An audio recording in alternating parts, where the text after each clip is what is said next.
ennaku musanvu olunaku olwaleero. Nze Monica Nabyonga naye nga butereevu ngenda kuba nsooka nkutwale ate mwe befudde mu ggwanga mu ssaawa yaffe n'esooka ate essaawa yaffe ey'okubiri nja kuba nkutuusaako ensonga endala nga bwe zinaaba ate zitambudde n'omugenyi waffe gwe tunaaba tufunye olunaku olwaleero. Kakati akatandikire mu ggwanga erya Kenya bano nno batadde omukono ku ndagaano n'eggwanga erya Poland era nga endagaano eno egendereddwamu okutumbula enkolagana wakati w'amawanga gano gombiri. Okussa omukono ku ndagaano eno ey'enkolagana butereevu bibadde mu State House awo mu Nairobi era nga President w'eggwanga erya Kenya Dr. William Ruto Samoei saako ne munne ow'eggwanga erya Poland amanyiddwa nga Andrzej Duda bano nno be babaddewo nga balaba ebigenda mu maaso. Oluvannyuma lw'okussa omukono ku ndagaano zino zombiriri mu kwogera kwe President wa Kenya Dr. William Ruto yategeezezza nti endagaano zino zigenda okunyweza ebirowoozo eby'okutumbula enkolagana wakati w'amawanga gombi n'okugulawo amakubo amapya ag'okukolagana. President Ruto bw'ati bwe yategeezezza ng'asiima enkolagana ennungi wakati w'eggwanga eryo erya Kenya saako ate n'eggwanga erya Poland.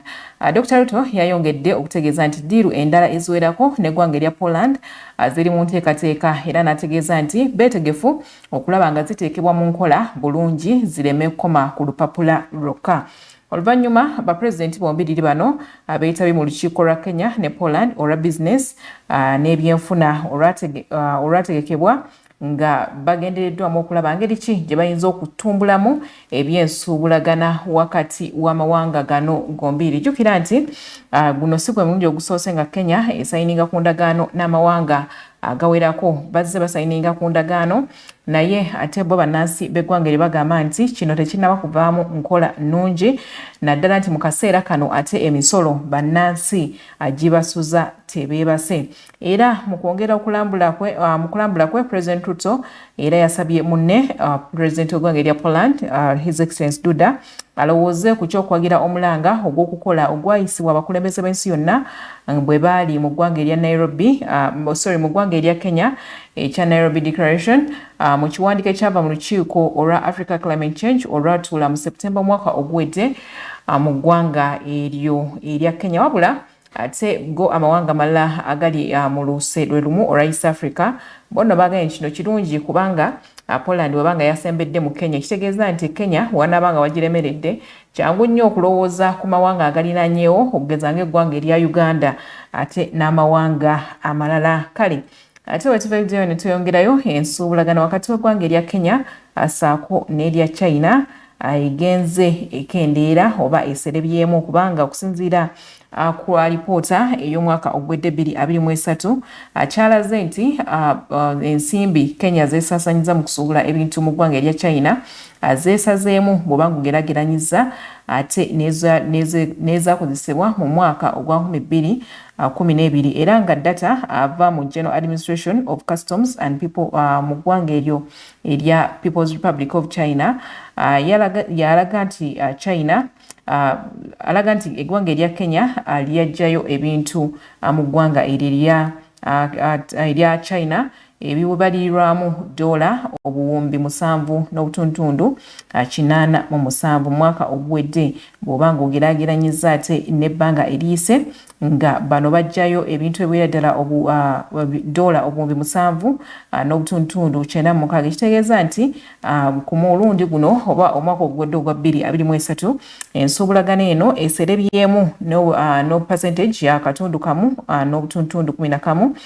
ku buli 100 bw'obanga ogeraageranyiza emyaka egy'ebiri 2022 saako n'omwaka ogwa 2023. naye nga ffenna tukimanyi nti amawanga mangi aga East Africa eggwanga ligakyasinza okugjamu ebintu ly'eggwanga eryo ate erya Kenya kubanga bw'otunuulira electronics ezisingira ddala amawanga gano gonna aga East Africa ezisinga obungi ziva mu ggwanga eryo erya Kenya. Ate bwe tweyongerayo ebbeeyi ya sukaali mu Tanzania nayo nno erinnye era nga bannansi baayo wetwogerera kati eboogeza obwama gyebuvuddeko emabega eri kilo eya sukaali ebadde egula ensimbi za Tanzania eziwera ddala siringisi 2,300 naye kakati nno wetwogerera twagenda okuyingira omwezi ogwa Novemba omwaka ogwedde nga sukaali atandikiriza okulinnya mu ggwanga eryo era wetwogerera kati sukaali mu Tanzania kilo emu siringisi 4,000 wakati wa 4,000 n'ennusu kakaaga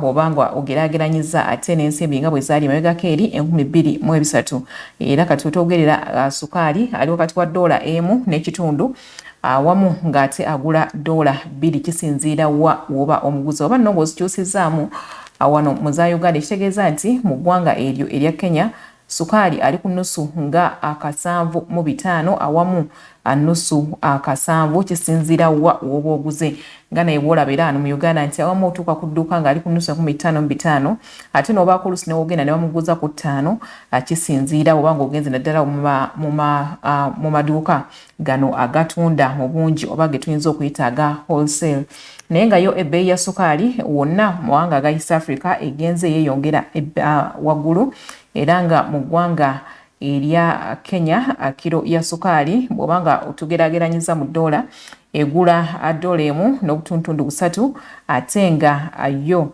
ajjukira nti baabasonyiwa n'omusolo okuviira ddala ogwa import duty okuviira ddala mu January w'omwaka ogwedde eggwanga erya Kenya lyasonyiwa omusolo ogwali gugibwa ku sukaali ayingizibwa mu ggwanga eryo ate wano mu Uganda kilo eri ku $1.35 mu ggwanga erya Rwanda yo nno bakyali yaddeko kubanga $1 tewera ate ne mu ggwanga erya Burundi bwekityo bwe kiri nti egula obutuntundu bwa $4.3 ate yo mu DRC Congo nabo nno sukaali ali kaweerege ebbeeyi eri waggulu ddala era nga eno yo ali ku $1.92 almost agenda mu dollars nga 2 saawa eno $1 wano mu Uganda eri wakati mu 2.7 ku 3.7 ku 3.8 kitegeeza nti sukaali erudde eyo aba ali mu nnusu nga 7 kumpi genda mu nnusu 8 ate mu ggwanga erya South Sudan eyo nno yo ate kirala kubanga kilo eya sukaali eri ku $2.36 ate nga mu Somalia ebyayo yo birala kubanga okwata mutwalo gumu kumpi n'okusoba eza Uganda okugula kilo eya sukaali kubanga ali kilo emu eri ku $3.14 erudde eyo kale ate bwe tweyongerayo kakati okusinziira ku poliisi bonna bategeezezza nti abakuumi okuva mu makampuni ag'obwannannyini bongedde okusibuuka empisa okusinziira ku mumyuka w'omwogezi wa poliisi ya Kampala n'emiriraano afande Luke Owesigire era ategeezezza nti ebikolwa bino bitanudde poliisi nayo nno neevaayo n'ereeta tekinologiya okwongera okulwanyisa ku bumenyi bw'amateeka obugenda bulinnya enkandaggo mu ggwanga okusinziira kwa afande ate yatuwadde alipoota ku tekinologiya ono gwe baleese afande Kiyombo agambye nti app eno ereeteddwa okuyambako okuloopa emisango mu bwangu kubanga jjukira nti eggwanga kati libadde lisoomoozebwa emabega eri atowakubanga ku nnamba eya 99 nga bw'okuba 99 butereevu nga poliisi etuuka mu kifo mwoli naye kati ennamba bazikyusa ate n'abantu bennyininyini olw'okuba nti abafunanga frustrations ez'enjawulo mu kuloopa emisango egy'enjawulo ng'oyinza okubira poliisi nejja kumpi nga ne crime ya scene oba wabadde enjego nga almost wali cleared nga walinga nga watannabaawo yadde akasambattuko kale abantu bangi bagenda bagyesamba okuba nti baloopayo ate emisango emboozi eno tugirina omukulu Owesigire muyina ate saako n'afandi Kiyombo era kansooke mbakuweko bakutegeeze ku nsonga eno zino nti obumenyi bw'amateeka naddala obuddizi bwa basikaali basekinnoomu abava mu kampuni eza sekinnoomu zino bujja bweyongera era incident eyasembye yena yalabiddwa ku lunaku olwajja okusawanganya ku bbaala esangibwa Bunga Soya gye bayita Nomads Bar and Grill.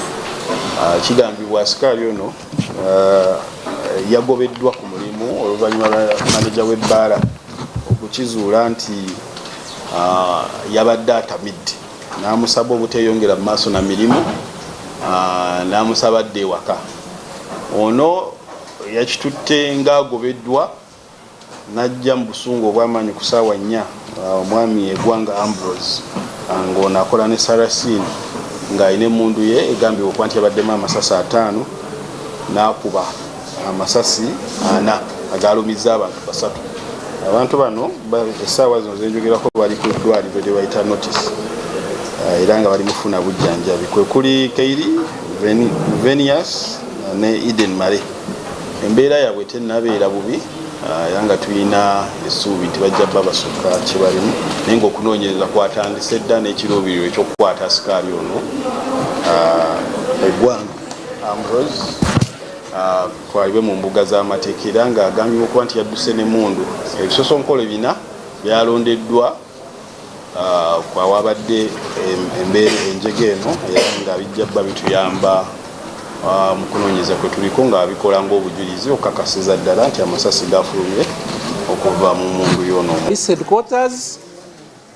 So ndese application gye tuyita UPF Mobi. Eno UPF Mobi osobola gidownloadinga n'ogiteeka ku simu yo n'ekuyamba mu bintu bingi. Osobola kuloopa omusango, osobola kukebera tickets za traffic. Olaba oba emmotoka yo bagibanja ebipapula bya traffic oba tebagibanja. Osobola kureportinga oba okucekinga omuntu bw'aba abuze nga tumulonze oba gwongo omufunye.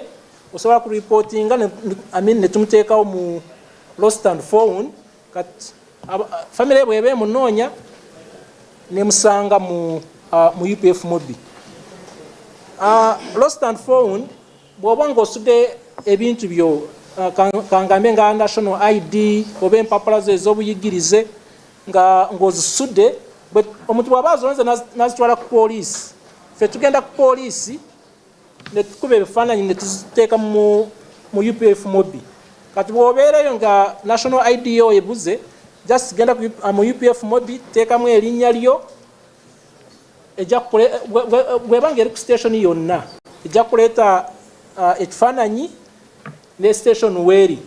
Osobola genda n'ogipiikinga ku bwereere twali kusosola sente zonna. Osobola checkinga enamba za police stations mu ggwanga lyonna, enamba ya DPC, eya OC traffic, counter phone. Bw'oteekamu erinnya lya police station egenda kukuleetera police station eyo n'enamba z'abakulira police station eyo. So osobola zirabaawo n'okubira omuntu yenna gw'oyagala ku station eyo. Zonna enamba za police mu ggwanga lyonna tuzirina mu UPF Mobi. Oyinza okubeera mu kifo nga tomanyi linnya lyakyo oba tomanyi police amanya ga station mu kifo ky'olimu. So bw'ogenda mu nearby stations yo UPF Mobi egenda kulaba location gy'olimu era ekuleetere stations eziri kumpi naawe awo wooli. So ezikuleetere ozilabe then ogyewo enamba okubira omuntu gw'oyagala. Kale bwe kityo nno bwe kiri ogenda kusobola okuba nti olaba enamba za poliisi buli wooli senga obanga odownloadinze app ya poliisi eno. Kituyambeko nno okusobola okuloopa obuzibu bw'emisango mu bwangu ddala. Jjukira nti n'eggwanga gye liraga twagala tulabe ng'ate tulina tekinologiya okusobola okulaba nga tumalawo ebintu ebimu ebitusumbuwa wano mu ggwanga. Kati nno bwe tweyongerayo ate yo ministry ey'ensonga z'omunda mu ggwanga ng'eyita mu akola mu ofiisi y'ekikukusa abantu etangira ekikukusa abantu ategeeza nti balina omukutu gwabwe gwe baleeta oba nayo giyiteera app mu ngeri y'eya tekinologiya. Era nga muno okuyitamu basobodde okukendeeza ku kikukusa abantu ekyali kikutirinye enkandagwano mu ggwanga. Era ng'ategeeza nti ne ku misango egyawaabwa omwaka ogwedde emisango egiwera ddala 211 abagiwangudde. Kigenyi akubiriza n'abo abaatikiddwa okubeera obulindaala kubanga bannaffe bano abeekunyigira mu mulimu guno ogw'okukusa abantu abatagetinga nnyo abaana abakava mu matendekero aga waggulu kubanga oluusi babeera desperate olw'ebbula ly'emirimu mu ggwanga. Ono naye neera mu ngeri y'emu mulina kansoke mukuweeko omwewulirireko. Naddala okuva mu ofiisi yaffe y'eggwanga ekitebe kyaffe ekikulu eky'ensonga z'omunda Ministry of Internal Affairs. Ofiisi yaffe eno ekwanaganya ensonga eziziyiza kikukusa abantu mu ggwanga. Tuvuddeyo nate okwongera okubategeeza ku bimu ku ebyo bye tuzze nga tukola wamu ne bannaffe betukolagana nabo. Naddala okuvaako mu ofiisi ya bannamateeka ba gavumenti yaffe oba abakwanaganya ensonga z'okutuusa emisango gya kikukusa abantu ku ntikko. Tuvuddeyo nate tubategeeze nti bwe twawuzikidde omwezi guno ogusooka ogw'omwaka guno nga tutandika nate omwezi guno ogwokubiri ogw'omwaka guno nga tuyita mu ofiisi yaffe eyo. Kale butereevu ate bannaffe abo aba Internal Affairs bwe batyo bwe bategeeza kati bwe tweyongerayo ate ekyo ekitongole ekikola kugaba n'okubunyisa density mu ggwanga okuyita mu mwogezi waakyo Osborne Mushabe akitegeeza nti ekitongole kino bali mu kukola ennongoosereza ku ngeri abantu gye bagenda okuzza obujja endaga muntu zaabwe. Ategeeza nti n'abo abateewandiisangako si baakusasulayo yadde ennusu. Ntu oba density enkadde gye twakuwa tojja kubanga osasula ekintu kyonna. Tuli mu kukola ennongoosereza zino ate zaavudde dda mu management y'ekitongole kya NIRA, zaavudde dda mu boodi ne wa minisita w'ensonga z'omunda oba minisita atwala ekitongole kya NIRA, kati ziri wa ssaabawolereza wa gavumenti bwe tuyita Attorney General yajja kujja n'avaayo n'ekyenkomeredde. N'olwekyo tusuubira nti Abannayuganda bonna tere muntu yenna ajja okuba nga asasula okufuna ID empya kaweefube wa mass renew oba kaweefube w'okuzza obujja endagamuntu bw'aba atandise.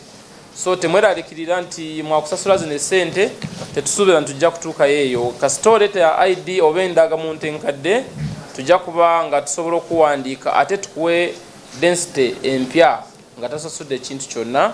Ate n'abo Abannayuganda bannaffe abateewandiisangako okufuna endagamuntu oba density twagala kubategeeza nti bajja kuba nga beewandiisiza ku bwereere nga teri muntu yenna asobola okusasula ssente.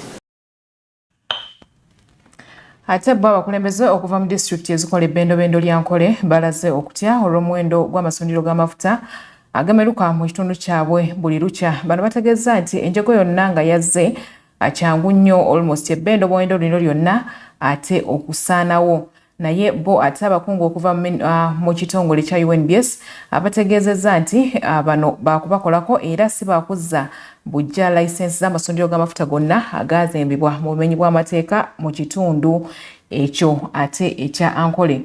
Bategeezezza nti buli lukya ogenda okulaba nga amasundiro ag'enjawulo gazze gamerukawo era ye omu ku abo akwasaganya okubeera awamu ate n'okulondoola omutindo gw'amafuta mu ggwanga. Ategeezezza nti buli muntu yenna alina essundiro ly'amafuta mu kibuga wakati asaanidde okunoonya ettaka awalala gy'agenda okuzza essundiro kubanga tekikkirizibwa kuteeka ssundiro ly'amafuta wakati mu bantu. Bano nno bongedde nako nti amasundiro agasinga obungi tegaatuukiriza bisaanizo kubanga essundiro ly'amafuta lirina okuzimbibwa at least ku ttaka nga liweza fuuti 100 ku 100.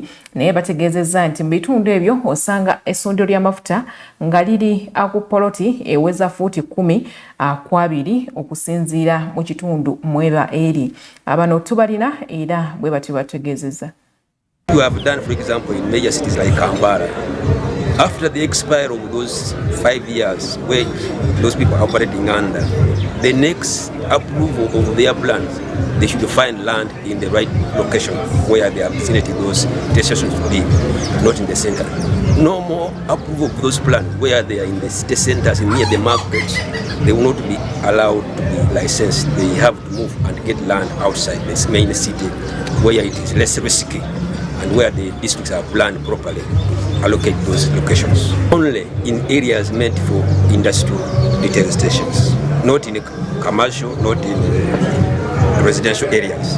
And when they are found to be complying and accurate, we seal them to ensure that tampering is not allowed.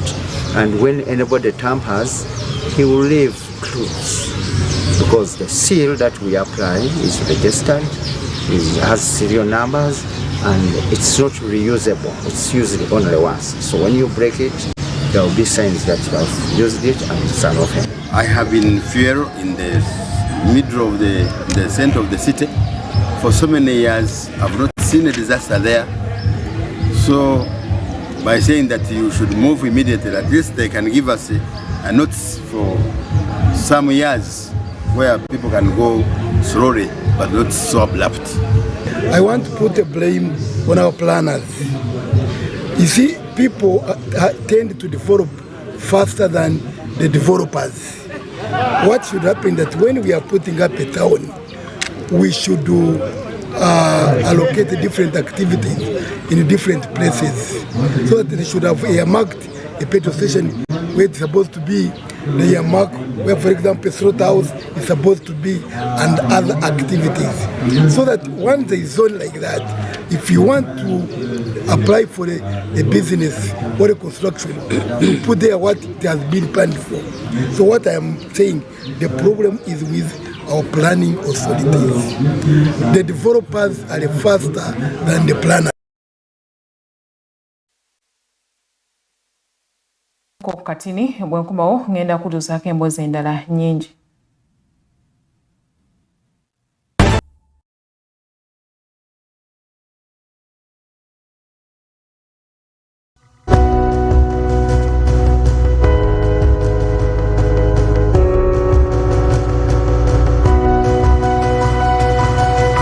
Smart 24, driving business. Fred!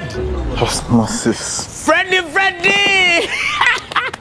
Fred Dollar, my boss, CEO Inojo, the general of generals, the conqueror of conquerors, the first and the final, the sky above the skies, the promised land, the terms and the conditions, the international king crocodile, the source of the Nile. Ero sina sente. Mpona emitwala biri njera kujuzawo kaduka kange. The signs and symptoms of success, the bank commander, not the bank teller. Lwaki okalubirizibwa okufuna loan ng'olina MTN Momo? Weesootinge! Kozesa Momo app omanyiga *165*5 okufuna looni ey'amangu. Londako looni ekukolera okuva mu looni ez'ebika eby'enjawulo eziva mu bannaffe be tukolagana nabo. Nga tuli wamu tewali kitulema. Luxury redefined at Seasan Hotel as you indulge in the splendor of elegant living fit for the royalty that you are. Step into comfort, pampering and blissful customer-centric service as you select from our range of comfy, exquisite living quarters furnished to meet with your royal preference. Surrounded by scenic beauty, our tropical setting allows you to escape the glamorous ordeal of city life. Our ambient green gardens will guide you to a place of revitalizing rest. The 3-star restaurant caters to your palate, serving your choice menu ranging from exotic cuisines to local delicacies. Our chefs will serve you full-course meals for a truly out-of-this-world culinary experience. Our fully stocked bar to whet your throat, from renowned global brand whisks, brandies, gins, beers and wines to our locally celebrated beverages, you will not lack for any brewage. It's an all-new experience in the East at Seasan Hotel. So visit today at plot 15 to 19 Spire Road, Ginger, or contact us on +256 751 719 960 and +256 785 354 614 for reservations. Seasan Hotels, luxury redefined.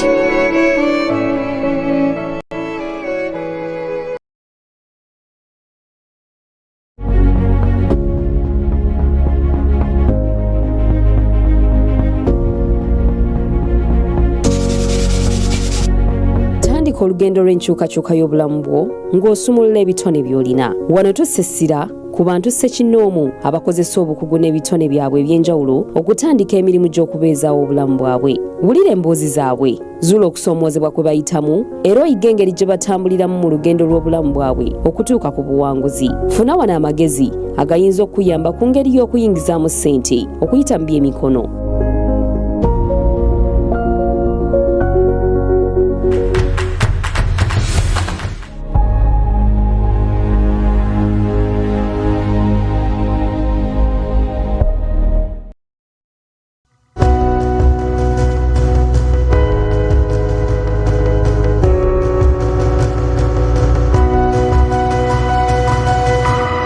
Smart 24, driving business.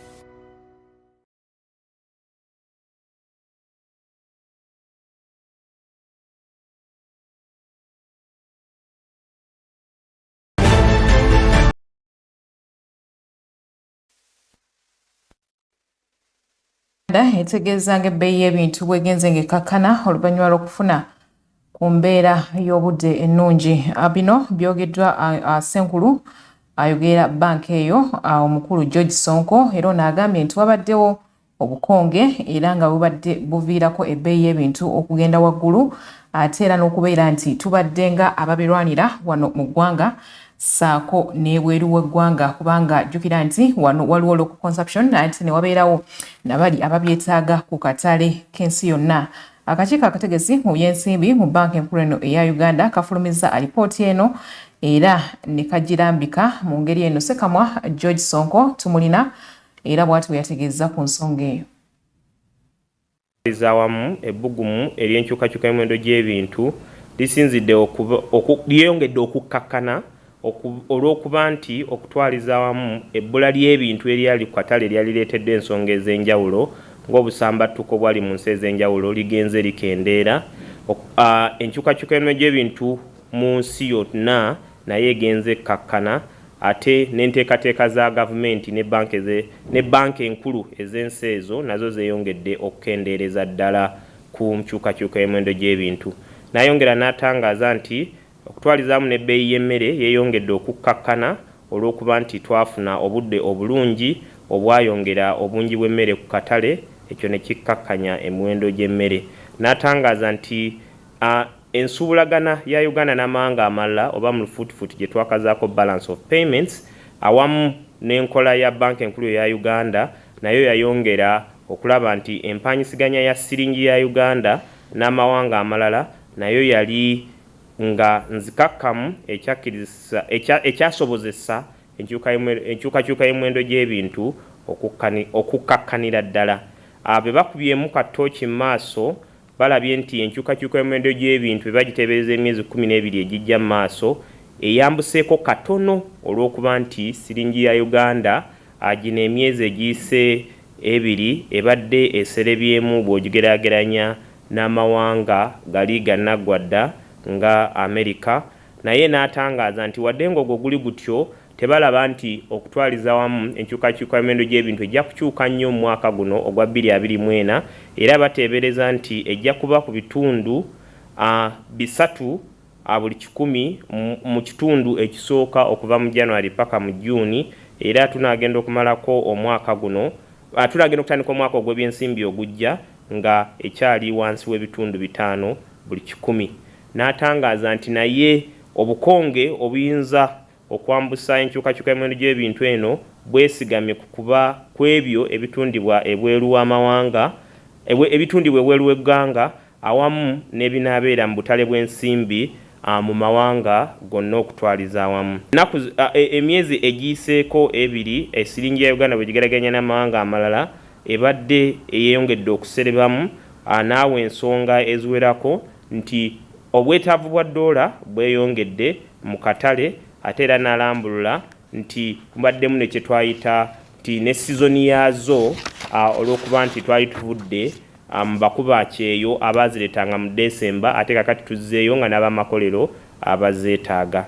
Bwe bakubye ettooki mu byenkulaakulana mu maaso balaze nti tulabye nti okutwaliza awamu ebyenkulaakulana bikulidde ku bitundu 5 n'obutundu 3 buli 100 mu myezi gino 3 egiyise okusinziira ku UBOS era n'akuba ne mutoki n'alaga nti ebyenfuna byeyongedde okwebbulula era omwaka gw'ebyensimbi 2023-2024 gunaagenda otuggweramu nga tuli ku bitundu 6 buli 100. N'alaga nti mu myaka egijja mu maaso 2025, 2026, 2027 bateebereza nti ebyenfuna by'eggwanga bijja kuya ku bitundu 6 n'obutundu 5 buli 100 paka ku bitundu 7 paka bitundu 7 buli 100. Ebyenkulaakulana bino byesigamiziddwa kuba nti obwetaavu bw'ebintu by'ettundibwa mu mawanga amalala bijja kweyongera ate n'okukkakkanya enkyukakyuka y'emiwendo gy'ebintu okutwaliza awamu ekijja okwongera embavu mu ssente ze tusaasaanya ng'amaka ag'enjawulo ate n'ensaasaanya mu kusima amafuta ekyo nakyo kijja kweyongera okutwaliza awamu.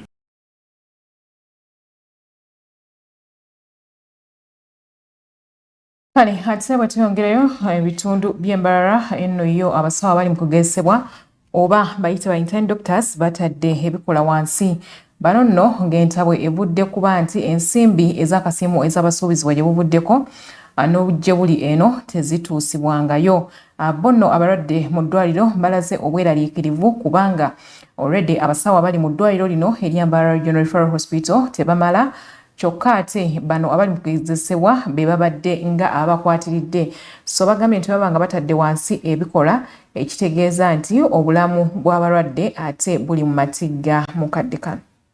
We were shocked when we were being deployed that we were given 1 million, which cannot satisfy our personal needs. Most of our colleagues are renting outside. They have to pay rent, they have to buy meals, and 1 million is not actually enough. The work we do here in the hospital is so intense. We work day and night, and we don't have time to go out to hustle around. So we only depend on this 1 million they give us, which is not actually enough. So for us, we have resolved that we are not going to go back to ward until the presidential directive is reinstated. We are in our best doing whatever we enjoy doing except caring for patients. Because as you know, we demand our pay. The presidential directive has been defaulted. And we are here to ask everybody who defaulted it that please reinstate the presidential directive. We need that money, and as interns, it is very good payment for us. We do a lot of work. We literally run the entire healthcare system of Uganda, and that is the little that the government can give us. So please, Mr. President, come out and re-echo your directive. People here are messing with it. Come and re-echo it, and whoever messed with this will be able to fall in line. Yes, most of our units and wards right now they are up and running, because in this particular morning we did a ward round to different wards like accidents and emergency, pediatric ward, medical ward, surgical ward. They are all up and running, and of course, you know, these intern doctors, they do work under the guidance of senior doctors or professors. So everything is now normal in the hospital.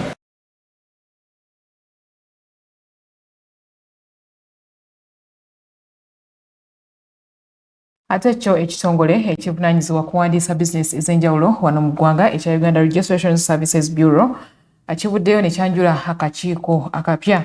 Era okusinziira ku nankulu w'ekitongole kino ekya URSB omukyala Mase Kainobwisho ategeezezza nti wetwogerera ekitongole ekyakuŋŋaanya obuwumbi obusoba mu 7 mu misolo ekireetedde okubalaba nti beetaaga okwongerako ku manpower era y'ensonga eteekesezawo akakiiko kano ate okwongera maaso emirimu gy'ekitongole kino. You look on our registers, the first registration documents are dated 1911. The applications were around 1910 and 1911, and we have all these documents digitized 100%. You cannot look for any agreement, including the actually Buganda agreement. We have it as registered under the Documents Registrations Act of Uganda. You can't look for a marriage that was registered in the 70s or a company that was registered in 1913, 1911, and you fail to get it. And we pride ourselves that the first company to be registered in Uganda, Kampala Club, is still alive. It was, the ownership has changed from Indians and not, but it's the first company to be registered in this country in 1912. The first trademark to be registered was around also 1912, 1913. It collects over 70 billion. The last one was 77.2 billion in terms of non-tax revenue. And now we give our target to about 100 billion, because internally we feel that we can deliver, we have the capacity. An institution that runs a budget of about 44 billion now.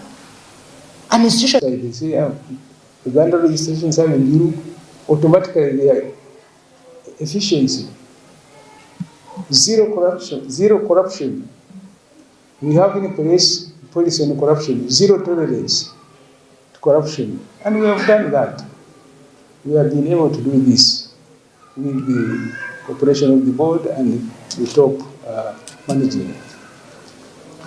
So, as I said, we will be given these statutes, different ones, which we update you on what we do. And we plan in the last week of February to have an induction course for you. And we shall have an opportunity to address you more. But now, let me just mention one or two things which will be our focus in this new lease of life. Formalization of household business, formalization. As you know, a big percentage of our economy is informal, and we cannot really live like that.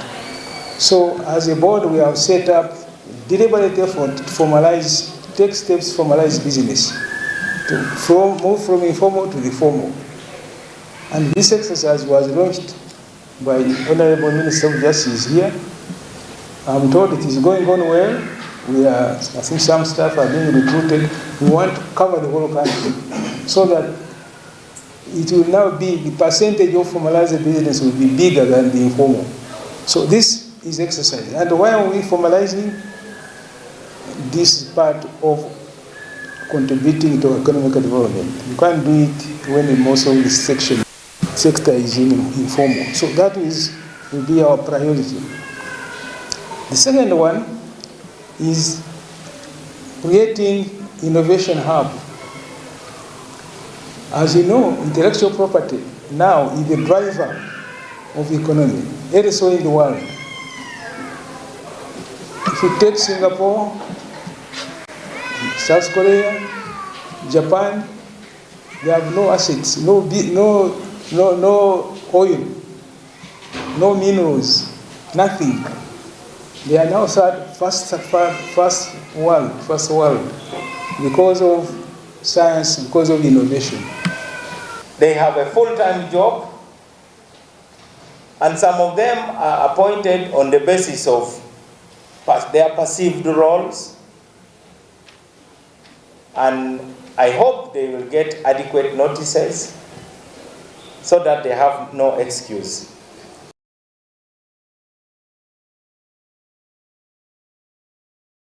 Minisita omubeezi ow'ensonga za Kampala Honorable Kabuye Kyopatugabye ng'ali wamu n'abakungu abalala okuva mu kitongole ekiddukanya ekibuga Kampala ekya Kampala Capital City Authority basanze n'akaseera akazibu okumatiza akakiiko ka Paalamenti akakwasaganya ensonga z'okuzimba. Bano babadde babasaba bannyonnyole ku nsimbi ezeewolebwa okuva mu African Development Bank era nga zino zaali zakuddaabiriza nguudo. Jjukira nti emabegako eri waliwo ebaavaayo ne bategeeza ne balambika n'enguudo ezimu ku ezo bagenda okukola ku nsimbi zino ezeewolebwa mu banka ya African Development Bank era nga kuno akwaliko enguudo ez'enjawulo nga oluguudo olwa Port Bell Road era ddo balukozeeko, naye ate waliwo enguudo ez'endala ezaasongebwako nga olwa Sapolo, oluguudo olw'e Salaama n'endala ezitannaba kubanga ate azitandikibwa nako yadde. Butereevu ebadde mu kakiiko kano nabyo kkiriza ate tubikutuuseeko. KCC is not Ggwanga, neither Jinja. Outside this office and outside the parliament, the rest of the Ugandans know the Lord Mayor. Stories of executive director, stories of minister, nobody knows. That is why you hear when there are... That is not true. Maybe in all these are in the law, so they are recognized as such. They are not mere stories. And in the same process, you load through the clerk. You load the Honorable Minister of Finance, Planning and Economic Development, Honorable Minister of Works and Transport, Honorable Minister of Kampala and Metropolitan Affairs, and the Executive Director, Kampala Capital City Authority. And today, as we talk, the Executive Director is giving a report to this committee on how far she has gone to address the issues underlying in the what? In the complaint. Now, let's allow her to present evidence to what is contained here. And you know how that will help us? It will help us get more information on whatever we want to interrogate or look at. That evidence will help us to see the level of compliance. because the spirit of the committee and as to why the Deputy Speaker told us to look at this is to make sure that we don't lose the opportunity. The opportunity that you and I know about the roads of Kampala. Sawe no sandi agadde bannayuganda muleme kwebaka manya mweralikirire ne pressure zibakwate ekyo tekiriiwo nga bwe ntera ogamba ennaku zino abantu tujja sizi fire togenda nnyo mu ndowooza zijja kubatawaanya nnyo. Ekituufu banka erina ensonga zayo ze yali erabye oba ebitaali tebutuukiriddwa bulungi ne balagira KCC ebituukirize. Omanyi banka buli luvannyuma lwa myezi 6 bajja ne balaba omulimu bwe gutambula ne balaba ebyetaagisa. Kye mulina okumanya nti okulima oluguudo si kyekino okulaba greda ku kkubo, naye ebigenderako awo nga greda tinatandika kukola kkubo bye bikulu. Kati yo mu banka ebintu ebyo bikulu nnyo, engeri gy'okwatamu abantu, mulaba engeri y'okusasulamu, oluusi bajjawo ekikomera kyo, omuntu alina okumanya ekikomera kinanzirira kitya. Kati tuli mu kibuga twagala ku ttaka, abantu batuwa mita 1.5 tukole wookowe.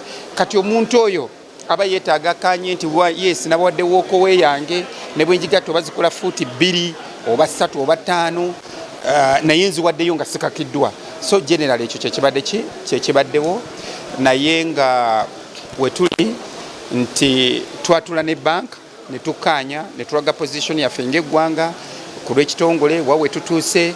Era omuwandiisi omukulu owa Ministry ya Finance n'awandikira banka n'addiramu nti ku nsonga zino ze mwafuna ABCD tuzizeemu bwe tuti ekitongole kikola bulungi oba ebyo tubikola bulungi. Zibu Uganda byerina ge mabanja geetubiddemu nga yeewola okukola emirimu, nti olwaleero tubanjibwa kumpi obutabalika bugenda mu 10 naye nga bajeti y'eggwanga tulina obutabalika 54 naye bwe tubanga ne ze twewoze tetusobola zikozesa nti olwaleero banka African Development Bank esobola okuwandiikira KCCA nebagamba nti sente ze mwewola zibalemye okukozesa emirimu gibalemye okukola, naye we gibalema okukola ate looni tugenda gisazaamu ate musasule.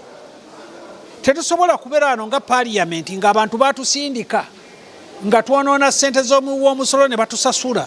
Tetusobola okukkiriza ebintu bwe bityo ogenda mu maaso.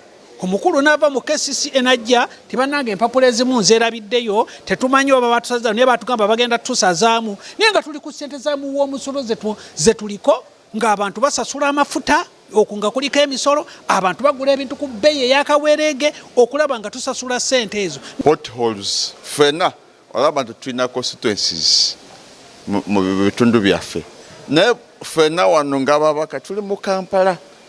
When the roads are bad, fena tuli affected.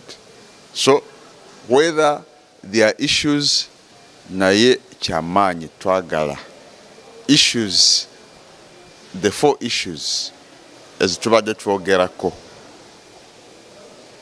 as a committee tuzitunulemu tukole recommendation ku floor ya parliament ekola approval ensonga zino World Bank eziyalowoozamu tuzikoleko. Ate bwe tweyongerayo kakati nno bo abatuuze b'e Kakumiro basazeewo okwekolamu omulimu abalongoose omugga Nyamuguza. Guno omugga gwali gwabotoka era nga abatuuze babadde okuyitawo bawatanya n'oluvannyuma lw'okukizuula nti gavumenti ya kuno terina nsimbi zimala okusobola kuwaayo mu bitundu ebyenjawulo okulaba nga bayoyoota ebifo nga bino. Bonno basazeewo beekolemu omulimu basobole okulaba nga bagutereeza olwo abalimi basobole okusaabaza emmaali yaabwe okugituusa ku katale. Mu nteekateeka y'okuyoyoota ebitundu ebyenjawulo, Uganda yategeeza nti terina nsimbi zimala olw'embalirira ey'omwaka 2022-2023 okwongera okukendeera. Mu mbalirira ssente ezaateekebwamu zaali akawumbi kamu saako n'obukadde bw'ensimbi 3 okwongera okulaba nti abantu bafuna amazzi saako n'okuyoyoota ebitundu ebyenjawulo, wabula tezaasobola kumala mulimu ogwo. Kyokka ekyennaku ate mu mbalirira y'omwaka 2023-2024 eyokulaba nga abantu bafuna amazzi saako n'okuyoyota ebitundu ebyenjawulo yayongedde okukka era baweereddwa akawumbi kamu kokka kakati awo nno ewewuliza nti ate mwaka 2024-2025 embalirira ate yo enaaba etya. Kale nno bano olwalaba ebyo ne bagamba nedda tulina okwekwata nga ffe abatuuze tusobole okubaako ne kye tukola osanga ne gavumenti ate awo weenatusangira netutandikiraawo tukwasaganyizaako. abataka balina amashemererwa menshi cyane abwokuba ndetse n'icyo abwokuba iki gisaro cyari kibafitiye umugaso munini.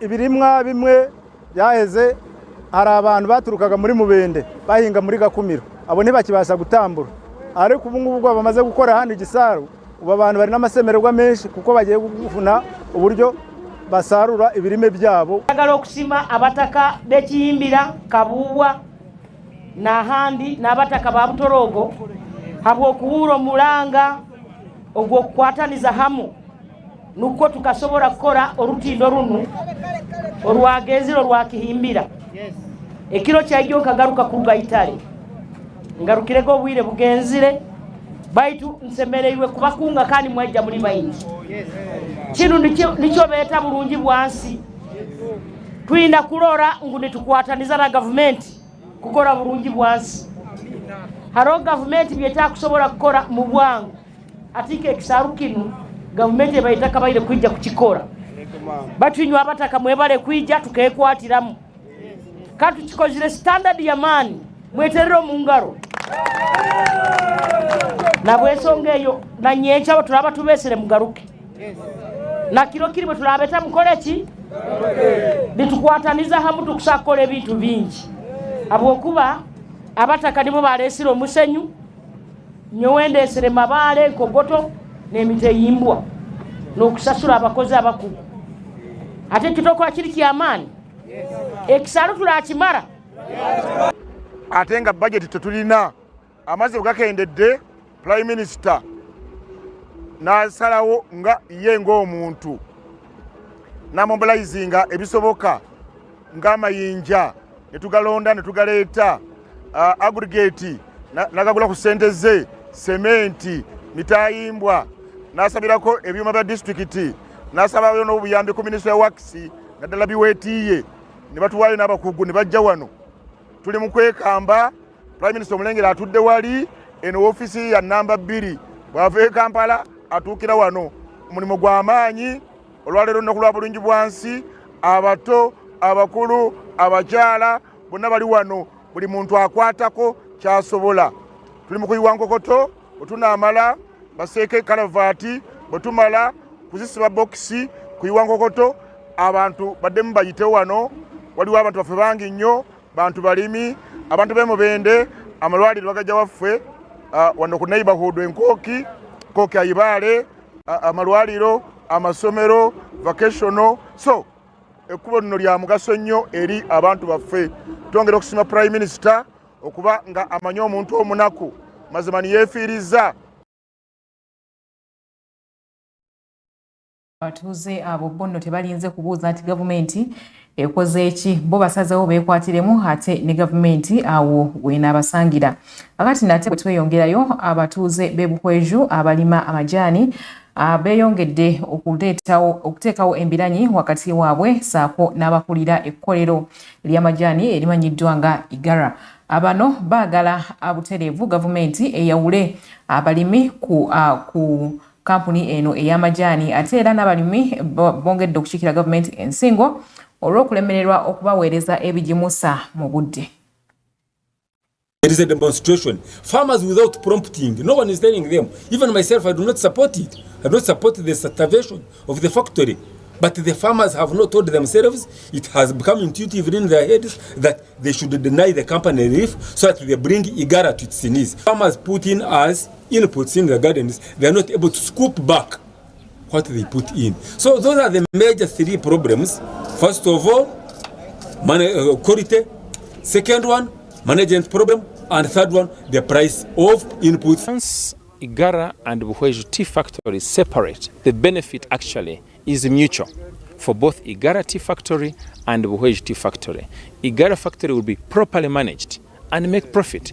Buhej Factory will be properly managed and make profit. At the end of the day, the farmers will be happy.